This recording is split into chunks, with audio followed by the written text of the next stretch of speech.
عفو درگزر، انتقام نہ لینا، کسی سے بدلہ نہ لینا۔ آپ نے زندگی میں کسی سے بدلہ نہیں لیا، کسی سے انتقام نہیں لیا۔ ہاں، آپ میدان جہاد میں اللہ کے لیے، جسٹس کے لیے، کیونکہ آپ عادل، آپ ایک حاکم عادل تھے، انصاف پرست امام تھے، تو امام عادل ہونے کی وجہ سے آپ ظلم کو ختم کرنے کے لیے لڑائی میں تو آپ نے کسی کو مارا، باقی اس کے علاوہ آپ نے کسی کو نہ کبھی مارا اور نہ کبھی کسی کو جو ہے آپ نے کوئی برا بلا کہا۔ حضرت انس رضی اللہ تعالیٰ عنہ حضور صلی اللہ علیہ وسلم کے جاندار خادم تھے، جاندار، چھوٹے تھے تو ان کے اماں ان کے پاس رکھ کے آئی کہ میرا بیٹا آپ کے حوالے ہے، آپ اس کو ٹرین کرنا جیسا کرنا۔ حضرت انس فرماتے ہیں کہ میں نے 10 سال تک حضور صلی اللہ علیہ وسلم کی خدمت کی، کبھی مجھے آپ نے ایسا نہیں کہا کہ ایسا کیوں کیا، ایسا کیوں کیا، ایسا نہیں کہا ایسا کیوں کیا۔ آج ہمارے پاس 15x20 کی دکان ہوتی ہے اور ایک دکان میں 2 نوکر کام کرنا، دامن پڑتے نہیں، ہزار کیا ہوا ہو تو سامنے تم بول رہے ہو، بیچارہ نوجوان، اس کے دل، اس کے سینے میں بھی دل ہے، وہ کوئی جانور نہیں ہے۔ لینگویج تم کیسے استعمال کر رہے ہو؟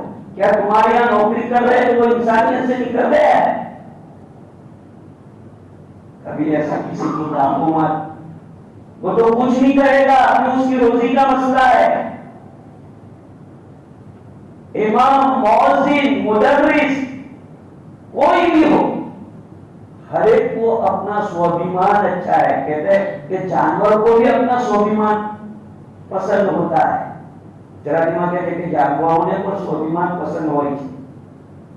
ہر ایک کو اپنا جو ایک پرسنالٹی ہوتی ہے، اپنا ایک ابھیمان ہوتا ہے، ہر ایک کو اچھا لگتا ہے۔ آپ کسی کو ڈانٹ دیں گے، کسی کو غلط بولیں گے تو کل کو اٹھ کے وہ یاد رکھے گا کہ بیٹا یاد رکھیے کہ معلوم مسلم کرے اسے، بچے جا رہے وہ ایک نکلے گا کہہ رہا تھا اٹھائے۔ رسول اکرم صلی اللہ علیہ وسلم نے سکھایا کسی کا انسلٹ مت کرو، عفو درگزر۔ اب کسی کی بات کو چھوڑو نہیں، ہم جس کو اپنا لائف پارٹنر سمجھتے ہیں، نکاح جس سے ہم نے پڑھا، جس کو ہم اپنی زندگی میں لا رہے ہیں، جس سے ہم نے فائدہ اٹھایا، اپنے دل کا سکون اور سرور بنایا، جب غصے ہو جاتے تو اس کا بھی بیچارے کا انسلٹ کرتے اور سب کے سامنے روب دکھانے کے لیے بیڈ روم کے اندر یا ایسے بھی بیٹھے ہوئے ہو، فیملی کے 4-5 آدمی جمع ہوئے تو سب کے سامنے ہاتھ بھی اٹھا دیں۔ حضور صلی اللہ علیہ وسلم کی سیرت پڑھو، اور یہ سیرت چل رہی ہے، آپ سیرت سننا، اور آپ کو ایک واقعہ مل جائے تو میرا موبائل نمبر لے کر کے مجھے فون کرنا یا مجھے بتا دینا، میں آپ کا تھینکس مانوں گا کہ آپ کا تھینکس، مجھے ایک بات معلوم نہیں تھی، آپ نے مجھے بتا دی۔ ایک واقعہ آپ کو ایسا نہیں ملے گا کہ رسول اکرم صلی اللہ علیہ وسلم نے اپنی لائف پارٹنر کو کبھی مارا ہو، ایک واقعہ نہیں۔ سیرت کی کتابوں میں آپ بڑی بڑی کتابیں اٹھا کے دیکھ لو، 9 شادیاں آپ نے کی تھی، لیکن کبھی بھی آپ نے اپنی کسی بیوی پر ہاتھ نہیں اٹھایا۔ مرد لوگ بیویوں پر ہاتھ نہیں اٹھاتے، بیویاں مارنے کے لیے نہیں ہوتی، وہ پیار کرنے کے لیے ہوتی ہے، وہ محبت کے لیے ہوتی ہے، وہ دل کے سرور کے لیے ہوتی ہے، وہ تھکان کو دور کرنے کے لیے ہوتی ہے، وہ انجوائے کے لیے ہوتی ہے، وہ آدمی کے جذبات ختم کرنے کے لیے ہوتی ہے، اور ہم اس کو جو ہے مار رہے ہیں۔ کتنی غلط بات، اور وہ بھی اپنی اولاد دیکھ رہے ہو تو اولاد کے سامنے مارتے ہیں، اولاد کے سامنے غلط زبانی کرتے، گالیاں دیتے، ماں کی گالی دینا۔ آج کوئی مجھے ماں کی گالی دے میں برداشت کروں گا، کوئی مجھے باپ کے متعلق کہے میں برداشت کروں گا، تو تم اپنی وائف کو اس کے ماں باپ تک کی بات سناؤ تو بیچاری کیسے برداشت کرے گی؟ پھر نوجوان کمپلین کرتا ہے کہ نہیں یہ تو راون نہ کیسے آئے گی؟ یہ تو اچھا ہے کہ ماں باپ لڑکیاں دیتے ہیں، ورنہ آج کے نوجوان لڑکوں کا حال یہ ہو چکا ہے کہ ماں باپ ایسا سمجھتے ہیں کہ ان کو گھر میں بغیر شادی کے بٹھائے رکھنا اچھا ہے، لیکن ایسے لوگوں کو نہیں دیتے۔ میں ایسے ہی بول رہا، یہ مسجد میں بیٹھا ہوں اور ذمہ دارانہ کلام کر رہا ہوں، میں ایک مفتی ہوں اور سماج میں ایسے مسائل سے میرا تعلق ہے۔ دن میں 1 درجن فون میرے موبائل پر آتے ہوں گے، آپ میرے موبائل کی سوچی نکال کر دیکھ سکتے ہیں، اس میں کتنے مسئلے آتے ہیں۔ ایک مسئلہ آیا طلاق کا، ریزن پوچھا گیا، کیا وائف نے صبح میں چائے نہیں بنائی اور چائے میں بنانے کا ریزن یہ تھا کہ اس کے بچے کو اسکول روانہ کرنا تھا، تیار کرنا تھا، اور اس کو جو بغیر چائے پیے جانے کی بواری آئی تو غصے میں تب تک چائے کرنا ہوئی تھی، چائے کرنا ہوئی تارو چھوکرا نے تیار کرے اسکول پر تارو چھوکرو છે એની પાસે 2 હાથ છે કે 4 હાથ નથી કે 2 હાથે એને તૈયાર કરે ને 2 હાથે તારી ચાય બનાવે। જરા સમજ લો તો